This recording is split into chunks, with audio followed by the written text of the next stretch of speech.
চাকরি প্রার্থীবৃন্দের আজকের 912তম দিনে উপস্থিত হয়েছি আমরা। আমাদের দাবি এবং ধর্ণা মঞ্চ শুরু হয়েছিল আজ থেকে 912 দিন আগে। আমাদের দাবি ছিল একটাই, কলকাতা গেজেট মেনে ইন্টারভিউয়ের 15 দিন আগে পর্যন্ত সমস্ত সিট আপডেট করে সকল টেট পাস ট্রেনদের নিয়োগ করতে হবে। আপনারা অবগত যে দ্বিতীয় কাউন্সিলিং পরেও একটা বিশাল পরিমাণ ইন সার্ভিস এবং যারা সিটগুলো ফাঁকা থেকে যাচ্ছে, আমাদের দ্রুত ইন্টারভিউ নিয়ে আমাদের দ্রুত স্কুলে পাঠানোর ব্যবস্থা করতে হবে, না আমাদের দাবি এবং লড়াই চলবেই।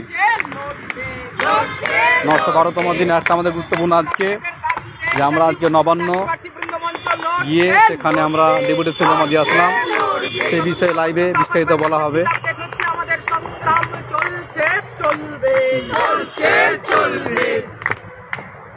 মঞ্চে উপস্থিত আমাদের কলকাতা থেকে সমীর।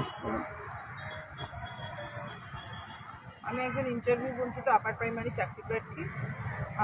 912তম দিন ধরে আজকে আমরা মতঙ্গিনী হাজরার মূর্তির পদতলে বসে রয়েছি একটাই দাবি নিয়ে, সেটা ইন্টারভিউয়ের আগে 15 দিন আগে পর্যন্ত সমস্ত সিট আপডেট করে সকল টেট পাস ট্রেনদেরকে নিয়োগ দেওয়া হোক। আমরা বিভিন্ন জায়গায় ডেপুটেশন দিচ্ছি, বর্তমানে রাস্তায় আন্দোলন চালিয়ে যাচ্ছি এবং আগামী দিনেও চালিয়ে যাব। যতদিন না পর্যন্ত আমাদের এই দাবি পূরণ হচ্ছে ততদিন পর্যন্ত আমরা এই লড়াই ছাড়বো না। আপনাদের প্রত্যেককে আমন্ত্রণ জানাচ্ছি বা আসতে অনুরোধ করছি, আমাদের মঞ্চে আসুন, মঞ্চকে ভরিয়ে তুলুন। যদি কিছু হয় তাহলে এই মঞ্চ থেকেই হওয়া সম্ভব, মঞ্চ ছাড়া কিন্তু আমাদের আর কোনো গতি নেই। আজকে আপনারা দেখতে পাবেন যে অন্যান্য যে সমস্ত মঞ্চ যেগুলো বসেছিল বা এখনও পর্যন্ত বসে আছে, সেই মঞ্চের উপর ভরসা করেই কিন্তু তারা এগিয়ে যাচ্ছে বা এগোতে পারছে। তাই জন্য আমরাও আশা রাখছি যে এই মঞ্চই আমাদেরকে একদিন একটা জায়গায় নিয়ে যাবে বা হয়তো শিক্ষকতার জগতে আমাদেরকে তুলে ধরতে পারবে। ধন্যবাদ। আজকে আমাদের নবান্ন ডেপুটেশন নিয়ে গুরুত্বপূর্ণ কথাগুলি আমাদের আজকে বার্তা দিল, আমাদের নবান্ন কি হলো তা নিয়ে বলছে আমাদের শ্বেতাদি। আজকে আমরা নবান্নতে ডেপুটেশন দিতে গেছিলাম, তো আমি ভেতরে ঢুকেছিলাম, তো সেখান থেকে আমরা সদুত্তর পেয়েছি। চিঠিটা যেখানে পৌঁছানোর আমরা মঞ্চের এখান থেকে যারা আমরা ক্যান্ডিডেটরা আছি তাদের কথা আমি তুলে ধরেছি, যতটা সম্ভব পেরেছি আমি বলেছি। তাই সবাইকে বলবো যে মঞ্চ ছাড়া গতি নেই, এই মঞ্চটা মাঝে মাঝে ফাঁকা থেকে যায়, যে মঞ্চ ভরানোর জন্য লক্ষ্য চাই যে যাদের কথা আমি বলে এলাম তারা কোথায়, তাহলে তারা বাড়ি বসে থাকলে কি তাদেরকে দেবে? তাহলে সেখান থেকে তো প্রশ্ন আসবে যে ক্যান্ডিডেটদের কথা যে আমি বলে এলাম সেখানে তাদেরকে তো মঞ্চে আসতে হবে। সেই জন্য আমি আবারও বলছি, মঞ্চ ছাড়া কিন্তু গতি নেই, কারণ আমরা সেখান থেকে যেটুকু বার্তা পেয়েছি ওনারা আমাদের কথা ভাবার চেষ্টা করছেন। পরবর্তীকালে আমরা সদুত্তর পেয়েছি, তার জন্যই আমরা আজকে ডেপুটেশন দিতেও সক্ষম হয়েছি, কারণ এতদিন আমরা হয়তো ওনার কাছে কাগজটা আমরা পৌঁছাতে পারতাম না, কিন্তু আজকে আমরা সেই কাগজটা সেই টেবিলে দিতে পেরেছি, সক্ষম হয়েছি। আমাদের দাবিটা কি, আমরা কারা, এই আবেদনটা আমরা করে এসেছি। তাই সবাইকে বলবো যে মঞ্চে আসুন, মঞ্চে আসলে আরও সবিস্তারে সব কিছু জানতে পারবে, বুঝতে পারবে।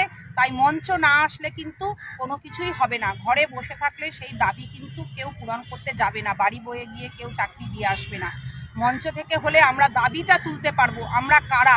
তাই আবারও বলছি যে সবাই এসে মঞ্চটাকে ভরিয়ে তোলো, এই মঞ্চ মাই আমাদের একদিন স্কুলে নিয়ে যাওয়ার রাস্তাটা দেখাবে।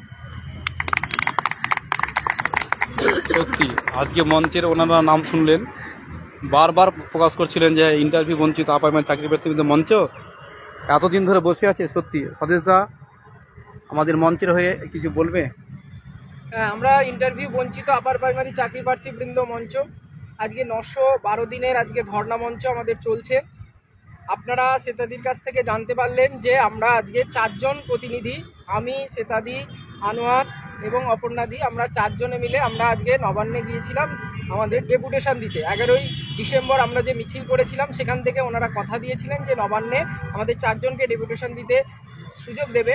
আজকে আমরা পরবর্তীকালে আবার মেল করি এবং আজকে আমরা সেখানে নবান্নেতে গিয়ে ডেপুটেশন জমা দিয়ে আসি।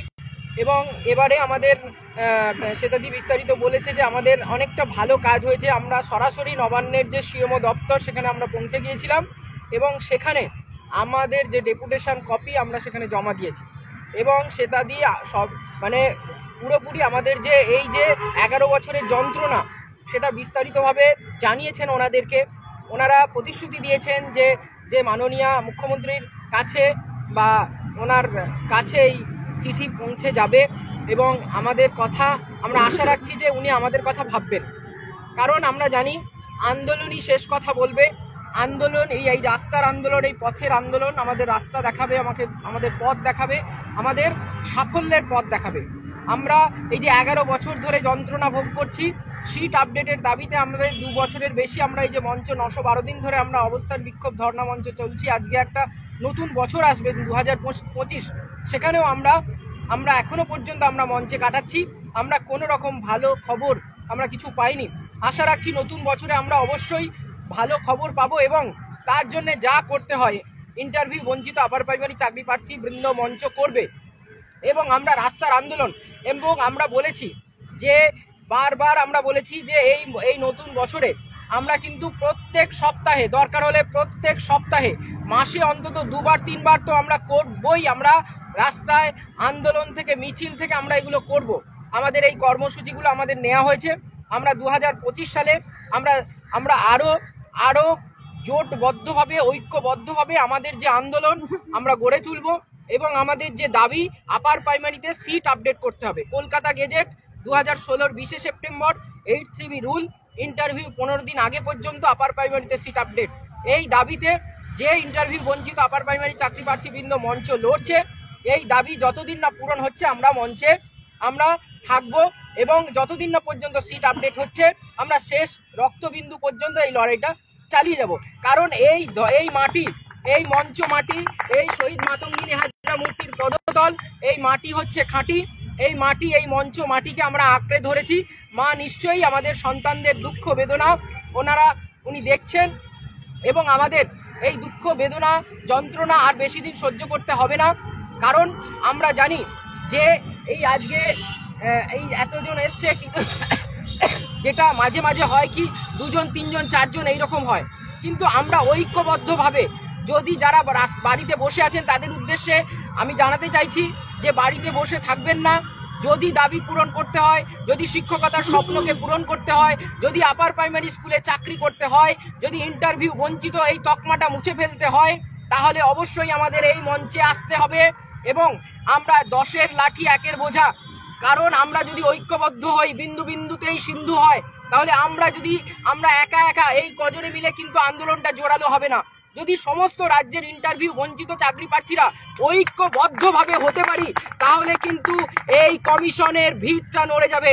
কমিশন ভাবতে শুরু করবে যে এদেরকে আমরা বঞ্চিত করে রেখেছি, 11 বছর ধরে আমরা গেজেটটাকে মান্যতা দিইনি, তার সময় এসছে মান্যতা দেওয়ার এবং আপার প্রাইমারিতে সিট আপডেট করার। এই আশা রেখে সকল ইন্টারভিউ বঞ্চিত আপার প্রাইমারি চাকরি প্রার্থী বৃন্দকে সংগ্রামী অভিনন্দন জানিয়ে শেষ করছি। ধন্যবাদ। এই গেজেট মেনেই আপার প্রাইমারিতে সিট আপডেট করতে হবে। এই আমাদের সংগ্রাম চলছে, চলবে। এই আমাদের লড়াই চলছে, চলবে। 912 দিনে আমাদের অবস্থান বিক্ষোভ চলছে, চলবে। আপার প্রাইমারিতে সিট আপডেট না হওয়া পর্যন্ত আমাদের সংগ্রাম চলছে, চলবে। চলছে, চলবে। এই আমাদের আন্দোলন চলছে, চলবে। চলছে, চলবে। এই আপার প্রাইমারিতে গেজেট মেনে সিট আপডেট করতে হবে। করতে হবে। গেজেট মেনে আপার প্রাইমারিতে সমস্ত টেস্টে নিয়োগ করতে হবে। করতে হবে। যতদিন না পর্যন্ত আপার প্রাইমারিতে সিট আপডেট হচ্ছে আমাদের সংগ্রাম চলছে, চলবে।